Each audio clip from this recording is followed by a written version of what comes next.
আসসালামু আলাইকুম। আজকে আমি মসুর ডালের বড়া বানিয়েছিলাম। এখানে আমি 2 কাপ ডাল 2 ঘন্টা ভিজিয়ে রেখে পেস্ট করে নিয়েছি ব্লেন্ডারে।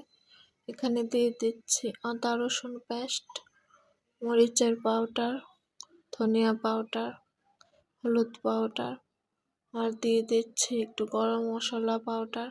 এটা দিলে ফ্লেভারটা ভালো আসে। এখন দিয়ে দিব পরিমাণ মতো লবণ, দিয়ে দিয়েছি ধনিয়া পাতা কুচি, পেঁয়াজ কুচি, কাঁচামরিচ কুচি সব কিছু দিয়ে একসাথে মাখিয়ে নেব। আমি এভাবেই সবসময় বড়া বানাই, খেতে খুব ভালো হয়, মচমচা হয়। আমার কাছে অন্য ডালের বড়া ভালো লাগে না, শুধু মসুর ডালের বড়াটাই ভালো লাগে। আমি বড়াগুলো ভেজে নেব, মচমচা করে ভেজে নেব।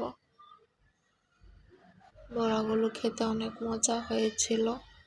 আমার ভিডিওটা ভালো লাগলে লাইক, কমেন্ট অ্যান্ড শেয়ার করে দিবেন। সবাই ভালো থাকবেন। আল্লাহ হাফেজ।